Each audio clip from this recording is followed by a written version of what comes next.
Hello, welcome to the lecture series on vehicle dynamics. Now we'll continue our discussion on acceleration performance. Let us discuss about the automatic transmission system in this session. As I explained earlier, in an automatic transmission system, instead of a manual operated clutch, we will have a torque converter. In place of manual transmission, we will have automatic transmission.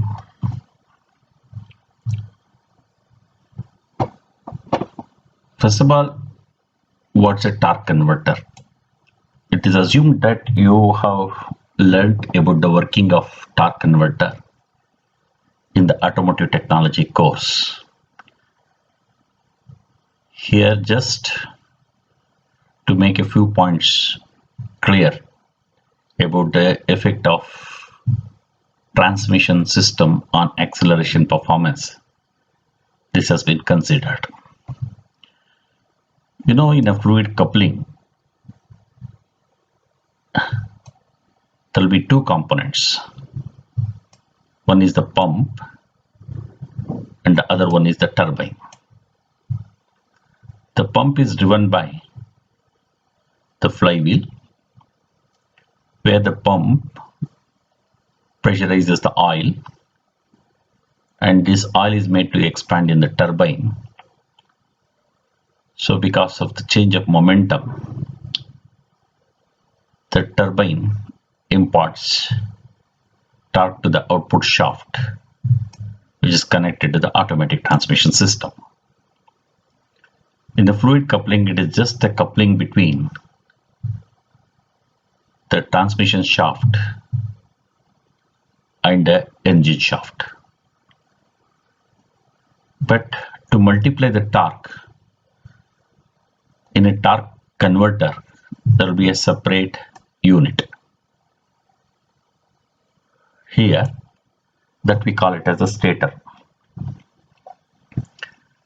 So, as in fluid coupling, the pump will be driven by the flywheel, which pressurizes the oil, and this oil is expanded in the turbine. The fluid that is leaving the turbine is made to flow over the stator, and using this, changing the direction of outlet flow, it is possible to improve the torque. So that's why it is called torque converter. Basically, a torque converter, as I mentioned earlier, there will be three devices. One is the pump, turbine, and there will be a stator. First, the pump is driven by the flywheel, where the pump, because of the centrifugal action and the vane geometry, it imparts first initially kinetic energy to the fluid. Then the kinetic energy is converted into pressure, and this fluid which comes out of the pump is made to enter into the turbine. Again, based on the vane geometry, so here the pressure is converted into kinetic energy. And to increase the torque developed by the turbine, the fluid that is coming out of the turbine is directed over the stator in such a way there should be an increase in torque. So here the characteristics are shown.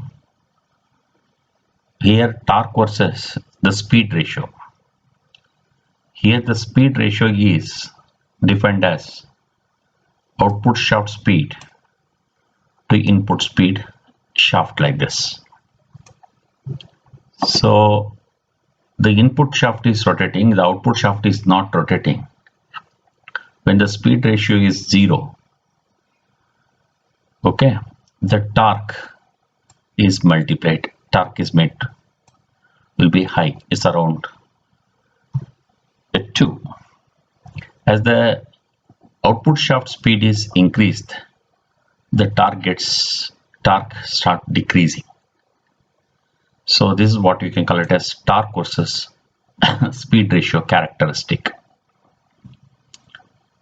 Also on this we have shown the torque converter efficiency characteristic as well as the K factor characteristic.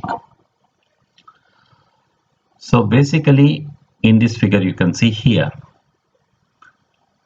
I have shown the torque in and the angular speed of the shaft, input shaft. And here I have shown output torque and angular speed of the output shaft. That is from the turbine. This is from the pump and all. So W out by W in, we call it as speed ratio. Torque output by torque in, I call it as torque ratio. And this is what we have plotted, torque ratio versus speed ratio. Since this device multiplies the torque, that's why it's called torque converter. This is possible because of the stator. So assuming that you have already learned about these things, I am not discussing further. The output shaft of the turbine, right, is connected to the transmission over here. So you can very clearly see in this thing. So around 90%, up to 90% of the speed ratio, there will be continuously the torque will be decreasing as the speed ratio increases. After that, the torque remains constant. So then it starts acting as a fluid coupling. So here you can see the efficiency curve. So here up to 90%, you can see here the efficiency is increasing. But when it is around 90%, to continuously increase the efficiency, what we do is to avoid the slip. So we make the lockup clutch, avoid the slip between the turbine and the pump. This is what you call it as a lockup clutch. So after 90% of the speed, this will act more like a fluid coupling. In a torque converter, you can see 3 stages of operation. One is the stall, that means pump is rotating, but the turbine is not rotating. So here the torque multiplication happens. And after that, the acceleration, then the turbine starts rotating. That is, the speed ratio increases, torque also start decreasing. Finally, when it reaches to the 90%, no more torque conversion will be happening. Then it is simply, we call it as coupling stages. So here in a automatic transmission, the main mechanism that we use is planetary or epicyclic gear train system. What exactly we mean by planetary or epicyclic gear train system is that at the center you will have a sun gear. Okay, then you have an arm. Meshing the sun gear around this, there will be planet gears. And again at the outer periphery, you will have a ring gear. Thus there will be 3 gear sun combination, sun gear, then planetary gear and ring gear. Right, on the planetary gear you can see here a arm mounted. So here we can make, when you have 3 gear such combinations, we can make one of the gears stationary. One of them can be made as input gear and the other one can be made as an output. Mainly we take the output from the arm. So by these combinations, it is possible to obtain various speed ratios. So here you can see here in this table, I have made sun gear as input, planet carrier is output, ring gear stationary, then the gear ratio that we can obtain is say 3.4:1. Suppose if I make planet carrier C as input, ring gear as output, sun gear as stationary, then this is the kind of gear ratio that we can obtain. Sun gear as input, ring gear as output, sun gear as input, ring gear as output, and planetary carrier as stationary, then we can obtain reverse gear. So using these combinations, it is possible to obtain different gear ratios. Now a combination of such, so you can look at the YouTube video and you can see how exactly the planetary gear system or epicyclic gear system works. So such a number of planetary gears if we connect, by having different combinations, it is possible to design a gear transmission system or gearbox having different gear ratios. Using 3 such planetary gear system, it is possible to obtain 6 gear transmission system. So this is how an automatic transmission system works. Of course, along with the automatic gear transmission system, whatever I have shown, this will be connected with a control system which senses the various engine parameters. As per the requirement, it will choose the combination and lock particular gears and make a few gears free so that the different output speed can be obtained. So I am not dealing with the detail of working of an automatic transmission system. Please keep it in mind. So what I would like to say here is, if you just compare an automatic transmission system with a manual driven system, when I draw tractive force versus speed characteristic, you can see that these characteristics are somewhat different from the manual transmission system. Suppose in the manual transmission system, there is a constant power curve, and if I engage, this is the first gear. If I engage, if I go on opening the throttle valve, then it will limit to a maximum speed. So beyond that, if I open the throttle valve, engine rises, but the engine speed will not increase at all. But if you look at the automatic transmission system, because of the slip between the turbine and the pump, so this will not something like stop, reach to a maximum speed. It keeps on slipping, and not like, it will not allow engine to rise like this. So this is what really the characteristics, the speed characteristics or tractive effort versus speed characteristic will be different from the manual transmission system. However, whether it is manual transmission system or automatic transmission system, there are limited number of gear ratios.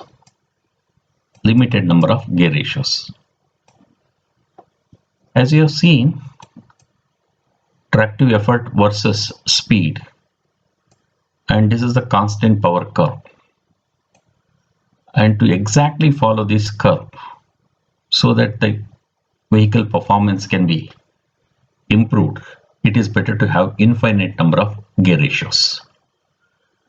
Moment it is able to fall down, again engage one more gear, about to fall down, engage one more gear. Like that we can continuously, without losing any speed, we can continuously increase the speed. For that, it is necessary to have infinite number of speed. One of the technologies that we use is continuously variable transmission system, what we call it as CVT. Suppose if you consider pi d, the input shaft speed, diameter, and n, let us say is equal to, that is linear speed, pi, let us say output shaft speed and output shaft diameter and output shaft speed. So these two speeds must be equal. If I do this, if I cut this pi and all that thing, so NO by NI, that is output speed to input speed ratio, is equal to, we can write di by d naught. What I mean to say, suppose on the input shaft I have a pulley and output shaft also I have a pulley. Between these two pulleys I connect a belt or chain, whatever it is. If I can vary the diameter, keeping the distance same, if I can vary the diameter ratios, it is possible to obtain different speed ratios. For every small change in the diameter ratio, there will be a small speed change. This is what exactly continuously variable transmission system will be doing. So let me play this video. You will be able to get the concept I am talking about.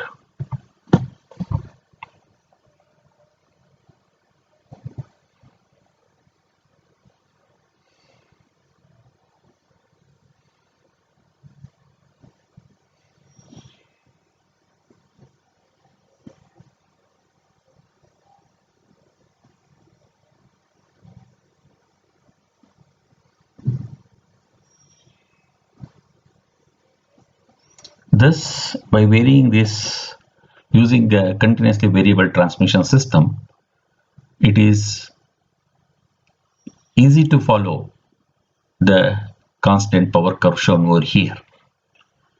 Okay, so there are many such technologies available for continuously varying the speed ratios. You can see here I have shown one of the technologies here. You can see this is the input shaft speed, output shaft speed. I can move this is right, rotating in one plane, this is rotating in another plane like this. You see here this speed, again you can say the input speed pi d n. So I can vary the diameter, so peripheral speed will increase. Correct? Here the diameter is, say, something this much. Here the diameter is very small. Here the diameter is large. So what is happening? This you can call it as, say, direct drive. This is, you can call it as underdrive. And this you can call it as overdrive. Here output speed will be greater than the input speed. Here output speed will be smaller than the input speed. And here output speed and input shaft speed will be equal. Okay, so this is what I call it as flat disk and roller variable speed drives like this. The same idea we can bring in over here. You can see here this diameter, if you look at, they are same, it is direct drive. Now if I tilt like this, you can see this diameter will increase. Correct? So this will become, output speed will be lesser than the input speed. So underdrive you can call it.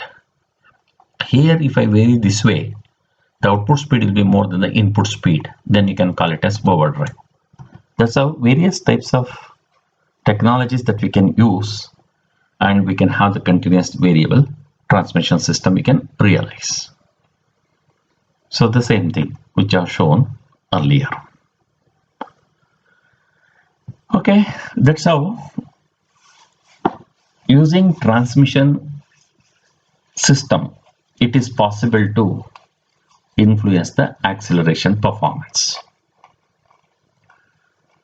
Now let us look at what is the effect of drivetrain on acceleration performance.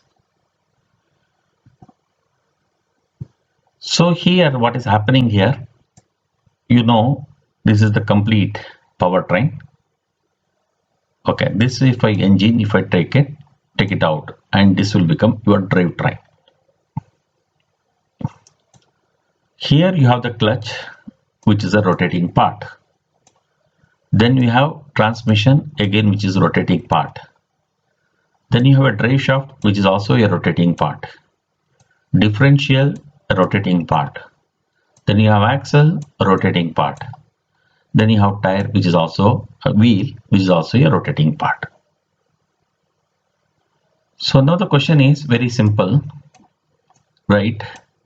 Suppose you have a rotating system, and if I apply torque as input, correct?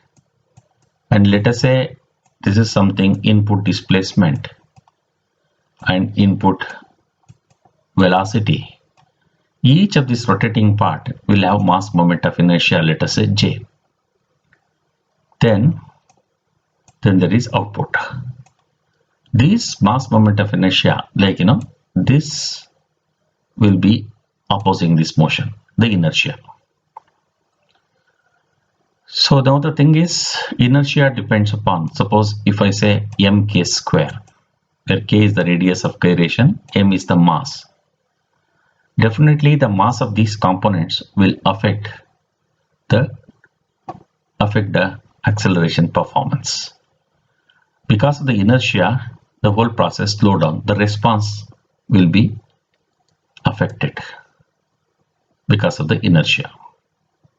So let us see how exactly the inertia of various drivetrain components affect acceleration performance. What is the force that comes at the wheel? So now the question here is, you have engine. Let us say the engine torque is T. Okay. Then you have transmission. Okay. And it has a gear ratio. Because of that, your torque gets multiplied. T into gear ratio. Then it will come to final drive. And that has a gear ratio, let us say NF.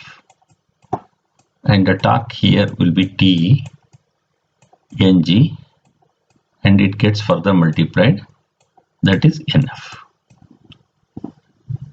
So what I am done here is T into this NG NF, I write it as NTF, combined transmission and final drive, this thing. So engine torque,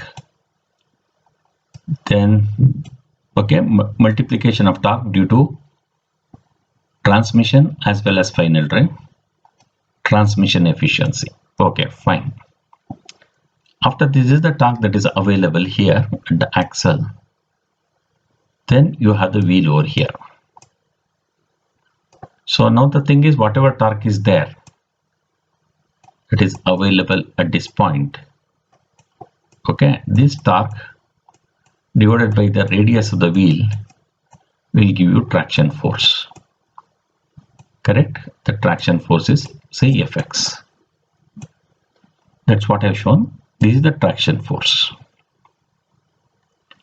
But this is the traction force that should have been available at the wheel.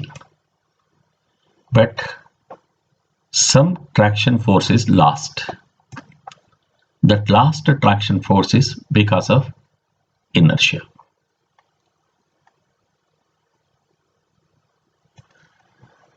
So here I have written the inertia due to transmission, engine inertia.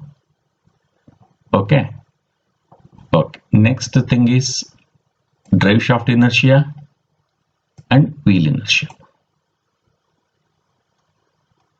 Correct? Inertia is given by what? J into alpha. Alpha is what? D omega by dt. D omega by dt. Okay. So this is what exactly, that is why you got this NF square and speed. Okay, we can also write V square by R also we can write. So these are the inertia forces.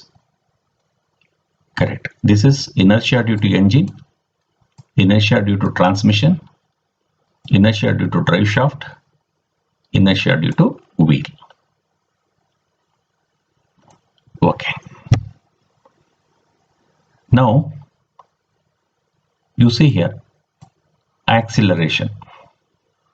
Force is equal to ma. Correct? No, force is equal to ma.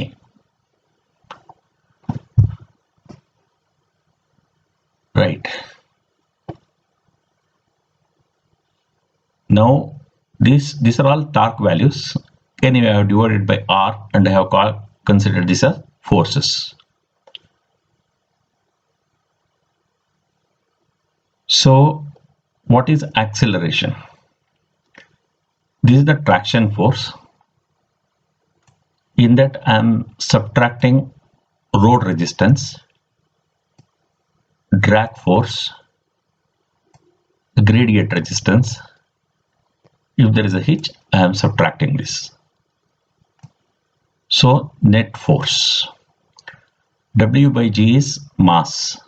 So you will get the acceleration values. Correct. F is equal to mass into acceleration. Correct. So I have taken this for acceleration. I have substituted, right? So you had this for Fx in this equation. I'll substitute Fx from here. So mass into acceleration, then you are going to get this value. Correct? So I reorganize and I'll just find acceleration. This is the acceleration you are going to get. Now you can very clearly see that rolling resistance, drag resistance, gradient resistance, H, all these things affect acceleration. Of course, under rotational mass. So if at all you want to improve the acceleration performance, it is necessary to improve the rolling resistance, reduce the torque resistance, maybe, right, if I can make this smaller, it will be better. So that way it is going to affect the drivetrain acceleration.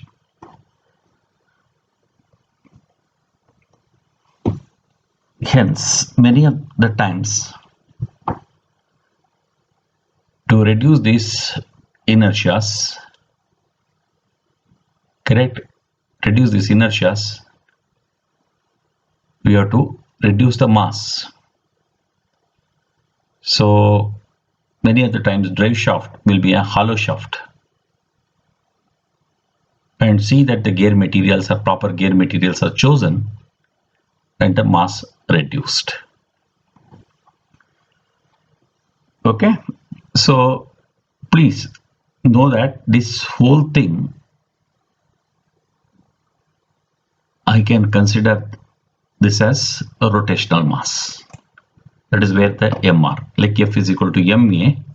So you can always consider that part as rotational mass. That's how that MR is. Right. So I hope you understood what is the effect of drivetrain on acceleration. So the drivetrain components, if they have higher masses, the inertia will increase and they will oppose or decrease the traction force that should flow to the wheel.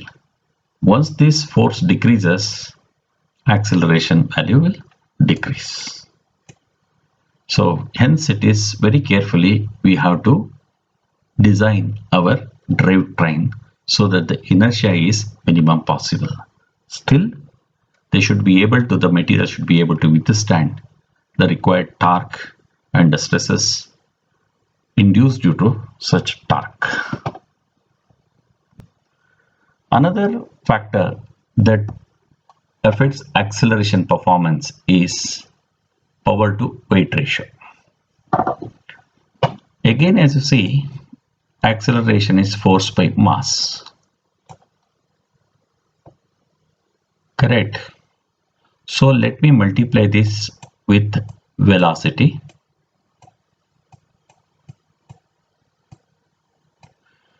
Force into and divided by velocity. Force into velocity is nothing but power. And this V will be as it is. This M I can replace by W by G. That's how it is. So now you get power to weight ratio. Now the thing is, if the weight is very large compared to the power, definitely acceleration will be low. So a high power to weight ratio will help in improving the acceleration performance. Acceleration capability decreases with increasing vehicle speed. That is true, one part. It is inversely proportional. Heavy trucks will have much lower performance levels than cars because of the less favorable power to weight ratio. So this is another factor that affects the acceleration performance. Here I simulated a velocity versus time for different power to weight ratio. I think this is misplaced. This is this curve. This one is this. This one is this, and this one is this. Okay. So you have high power to weight ratio, acceleration performance will be different. Another factor that affects acceleration performance is powertrain layout. You can see here you have the front engine, rear wheel drive. Only I have shown different architecture, that's all the thing. Earlier we have explained that front engine, rear wheel drive gradability will be good. Occupant space volume is low because of the rise in drive shaft, and so also its center of gravity is high. Since center of gravity is high, speeds are low. However, there will be better acceleration performance. The reason here is when we start accelerating, the load gets transferred from the front to the rear. Already the rear there is load, and you will get added dynamic load, and acceleration is equal, force is equal to mu W, correct, and is also equal to MAX, correct. So now the thing is, this value is increasing, acceleration performance will improve. If you use front engine, front wheel drive vehicle, definitely you will have, we have proved earlier that the gradability is low, and here this space, since there is no propeller shaft, volume will be high. So also center of gravity is low. You can achieve high speeds because low center of gravity, low acceleration. Reason is that it loses the load while accelerating. So many times we increase the load on the front, even if it loses some amount of load, still we should be able to achieve very good acceleration. So rear engine, rear wheel drive, if you have, yes, there will be more load on the rear, acceleration performance will be good. In this case, of course, you will have low center of gravity, more volume, speed is also good. So also its acceleration performance is also good. That's how powertrain layouts also influence acceleration performance. So sometimes we'll use four-wheel drive so that the traction force will be available here as well as in the rear. So that's why then more traction force can be applied and acceleration performance can be improved. These are some of the comparisons that have been made, various types of architecture: front engine front wheel drive, front engine rear wheel drive, front engine four wheel drive, rear engine rear wheel drive, rear engine four wheel drive, mid engine rear wheel drive, mid engine four wheel drive. So here, what is the moment of inertia, weight distribution, division of steering and drive, off the line grip, overall traction, handling, all these kind of parameters have been compared.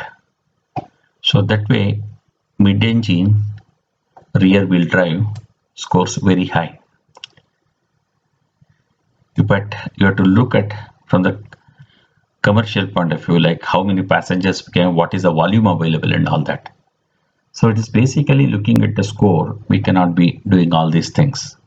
We should look at the purpose, correct, what for a particular vehicle is being designed. Whether we are designing the vehicle for a racing purpose,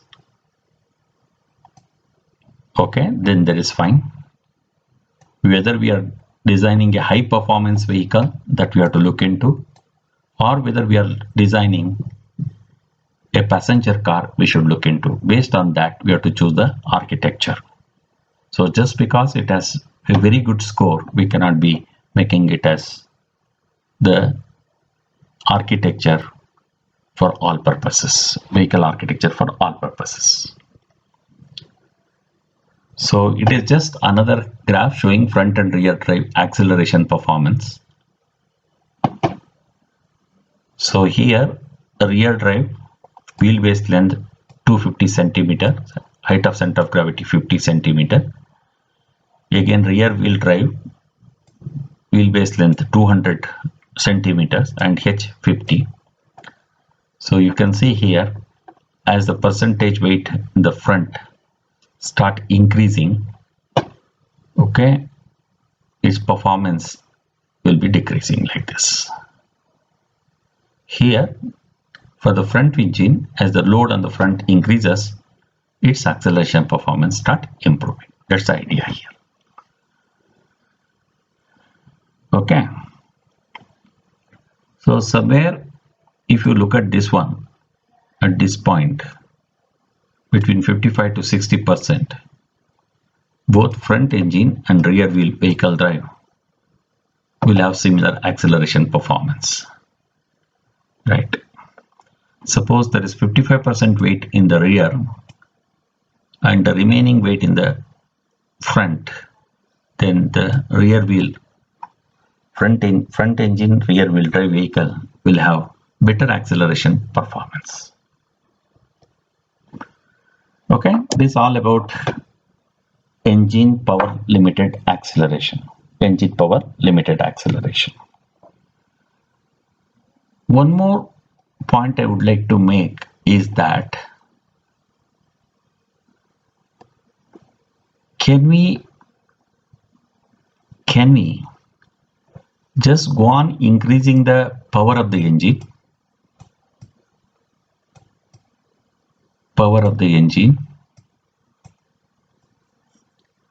And can we improve the acceleration performance? So earlier in the mu circle we have proved that A maximum acceleration possible is Ax is equal to mu g. We cannot just, the system has to follow this limit. If you try to increase, having more power, try to increase this acceleration power, it is not possible. This is what you can call it as a traction limited acceleration. Okay, mu matters a lot. So this one, let us discuss tractive force, that is traction limited acceleration now. Here, as I told you earlier, tractive effort is this.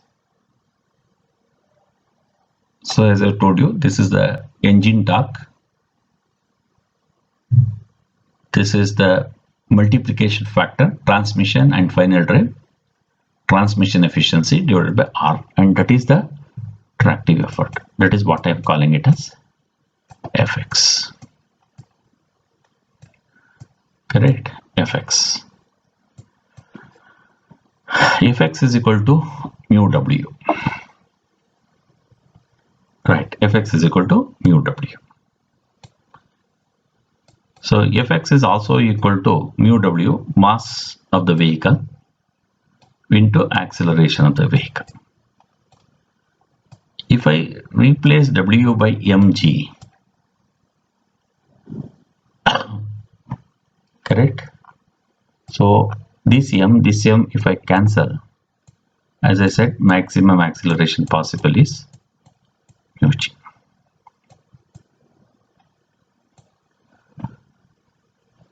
Correct. If the mu value keeps increasing, acceleration value can be increased. If the mu value decreases, acceleration performance comes down. So that a vehicle have better acceleration performance on dry road compared to a wet road. So let us develop some, relationship to find out how exactly the acceleration and the mu value are connected. Transverse weight shift due to drive torque.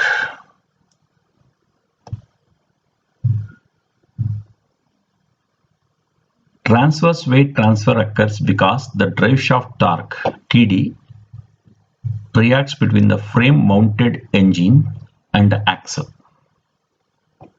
The engine, which is a part of the sprung weight, produces the torque through the transmission. The rear axle has to resist the torque at the rear tire patch. Transverse weight transfer adds cross weight under acceleration and removes cross weight during deceleration. The magnitude of the transfer weight shift is a function of the instantaneous engine torque and the roll stiffness. You can see over here from this figure, you see.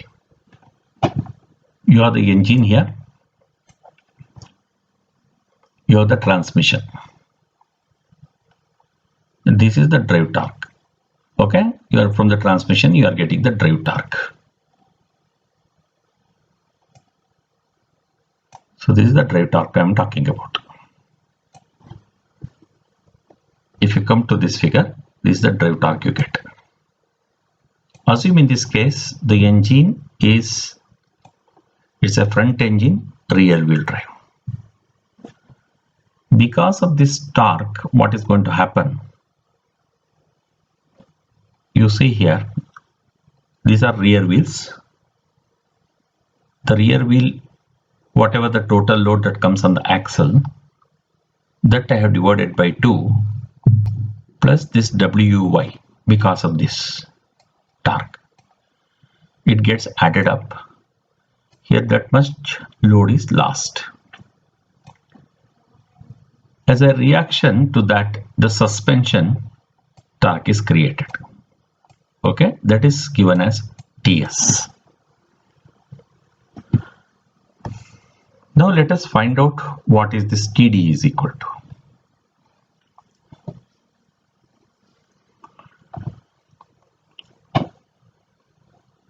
Now from this figure, let us talk about the moments about this. So Wr by 2y, Wr by 2 plus Wy, this is track width. Okay, Wr by 2 y, one is clockwise, another one is counterclockwise, that is T by 2. Okay, this is clockwise, this is also clockwise, this is counterclockwise, this is counterclockwise.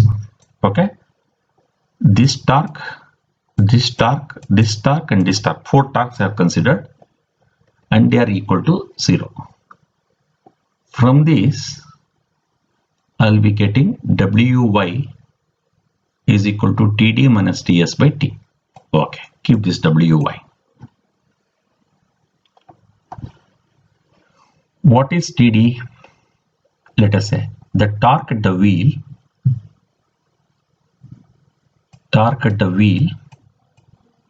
W is equal to engine torque, then multiplied by gear ratio, multiplied by final drive ratio. Correct now? This is also equal to traction force into radius of the wheel.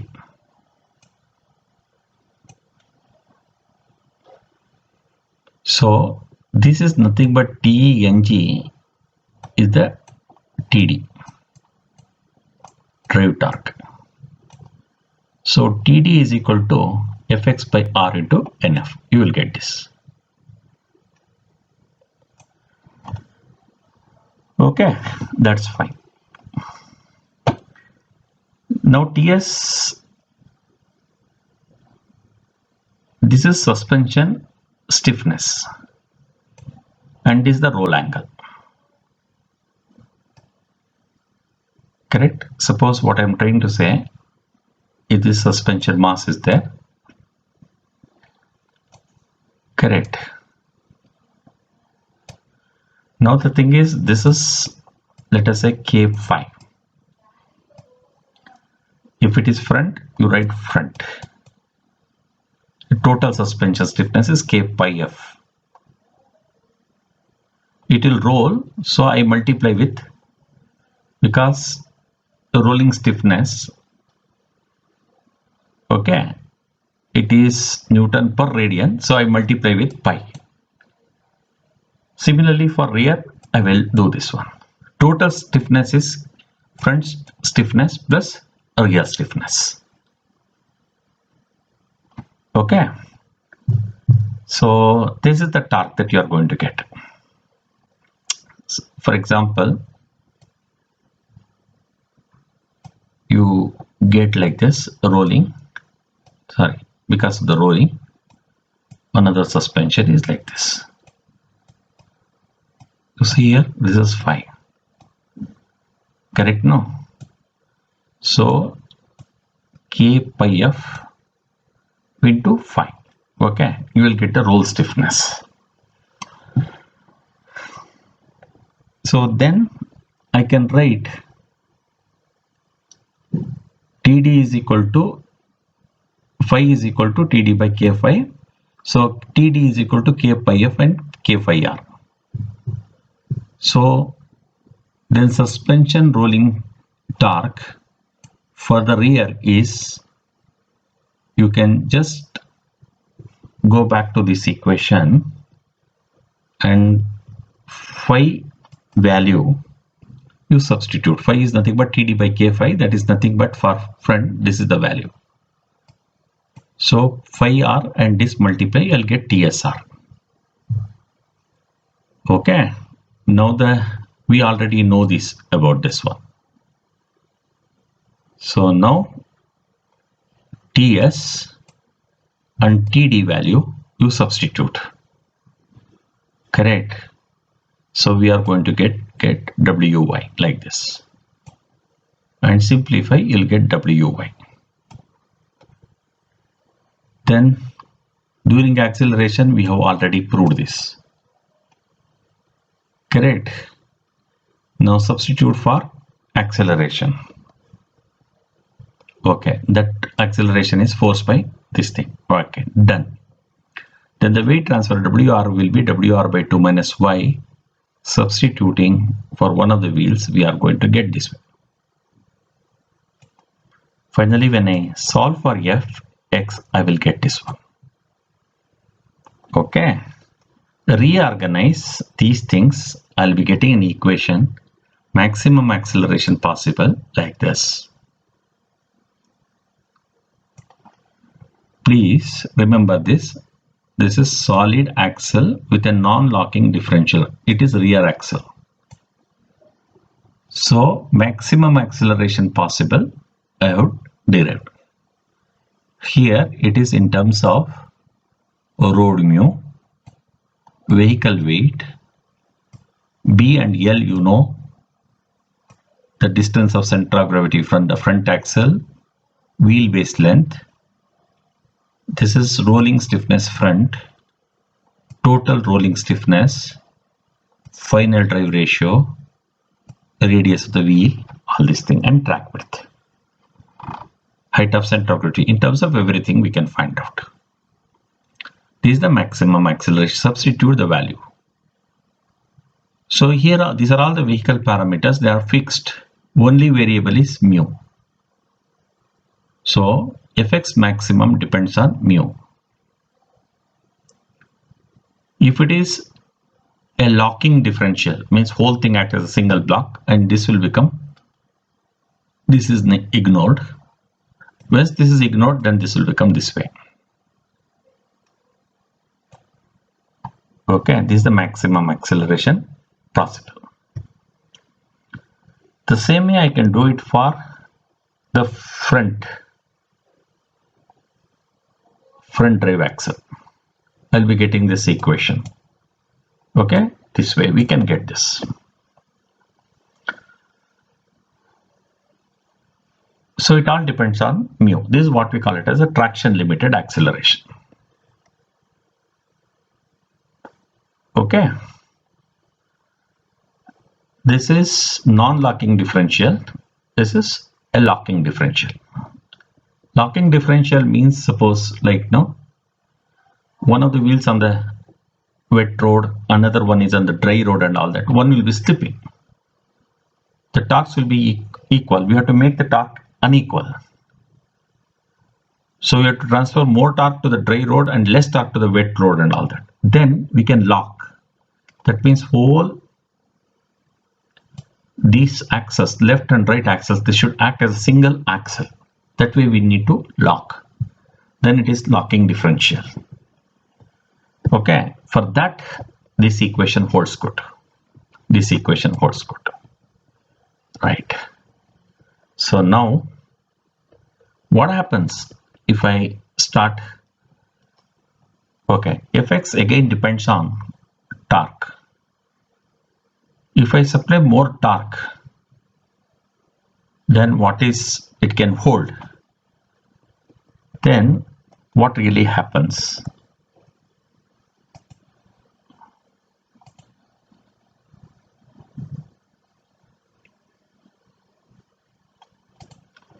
No problem, I'll show you that.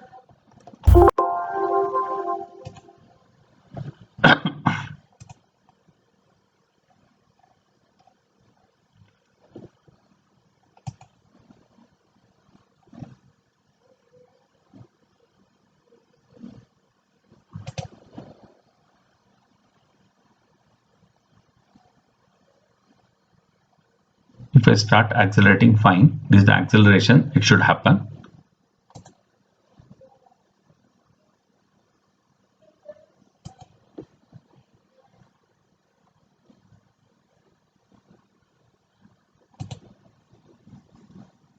You see here, if the mu value is low, it will accelerate further. If I try to accelerate, then the vehicle will start spinning.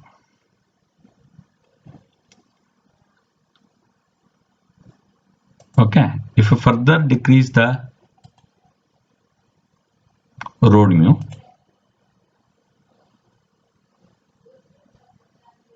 you can see here, you cannot accelerate at all.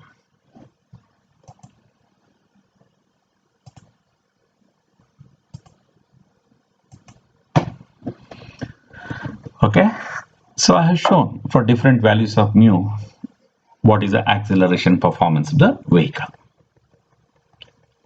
Right? Hope you got it. So this is what we mean by traction limited acceleration. It entirely depends on mu value. Okay, hope you understood the modeling of this. Right? Our job is to find out what is Wy by knowing TD and finding a TD and TS. Correct now? So Wy you have to find out. Then once we find out W, so consider whether it is rear wheel, rear right, rear left, whatever it is, you can find out, and accordingly you substitute those things and you will be getting what is the traction force. From the traction force, what is the maximum possible traction force you can derive it, considering it is non-locking differential. If it is a locking differential, the last term will be eliminated.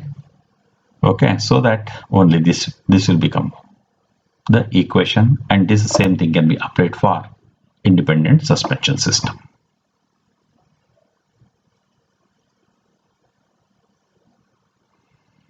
Okay.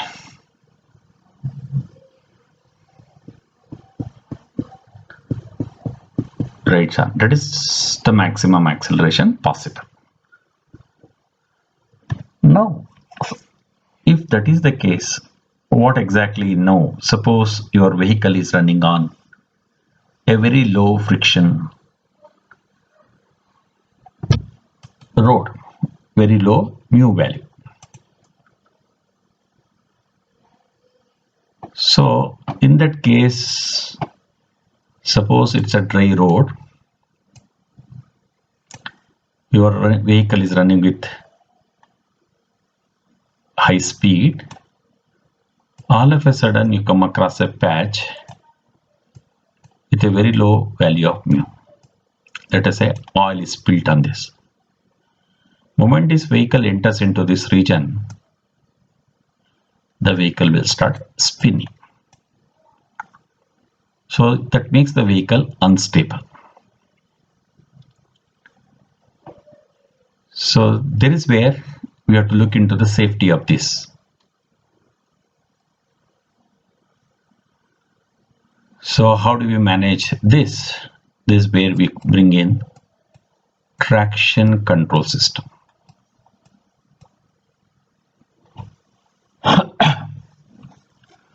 So let us define wheel slip. It is omega r minus v by omega r. What is this? Omega means angular speed of the wheel. This is vehicle speed.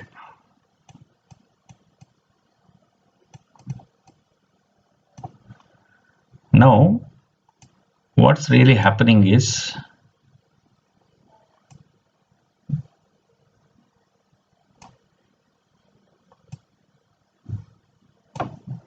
here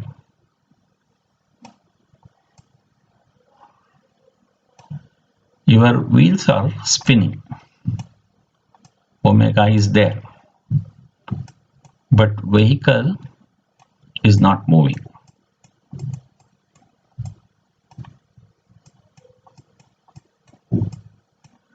This is what the case is.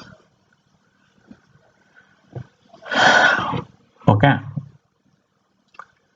so how do we do that in that case? So that is very important. Another thing is,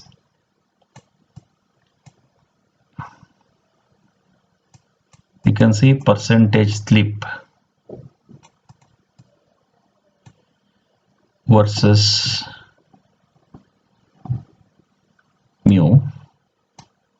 If you can look at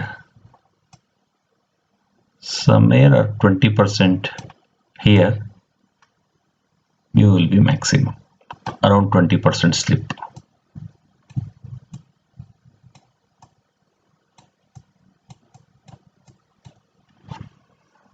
So we should see to it, we need to adjust omega value, V value in such a way the slip is around 20%.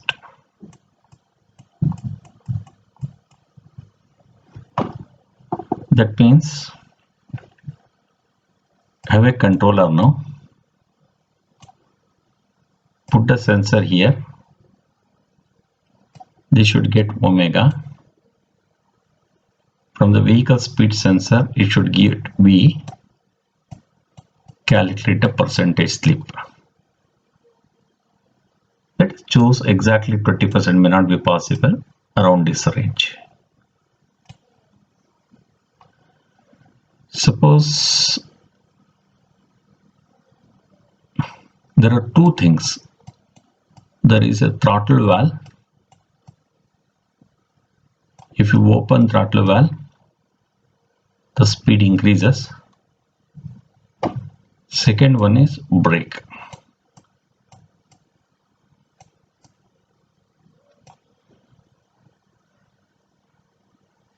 What we need to do is, suppose your vehicle speed is somewhere here, apply the brake, reduce the omega value so that it should come back here, and also carefully reduce the pressure on the throttle. In this region, if I can manage this, then we can slowly overcome this. So that's why where the traction control system will be. You can see here, this is the wheel. We have a wheel speed sensor. It measures the omega value, feeds it to this. Also, it gets the vehicle speed. Then it sends a signal if it is running fast to apply the brake. Correct? In the meantime, throttle position sensor is known. So throttle position is adjusted from here, adjusted to the engine. So engine speed, so that the wheel speed should come down. So the slip should be around 20%. Then we'll start slowly moving. So when it starts moving, by chance it goes on this side, gradually we have to slowly increase the speed. If it is going this side, we should decrease the speed. Play the brake, also throttle. Here you have to open the throttle like this. So you need to adjust these positions continuously so that the slip is always around 20%. That's how then it will overcome these things. Okay, that's what I have shown. Gradually you need to brake pressure versus with the time. Controlled wheel pressure, right? Throttle position, control throttle, right? Close, open, like this. We should adjust this kind of thing so that we can manage 20% slip. Okay, so you can see the demo of that.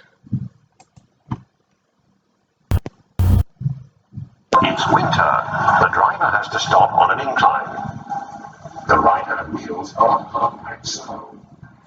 When trying to move off without TCS, the wheels on the snow simply spin. The car slips and is uncontrollable.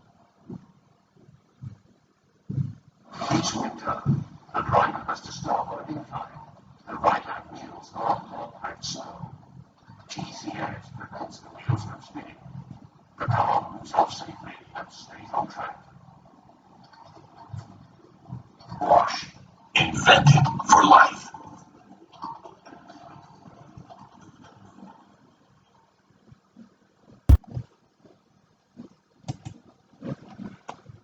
So that's how traction control has to be designed to manage such a low mu surfaces. Okay, now let me go back to the initial pages, right, and just summarize.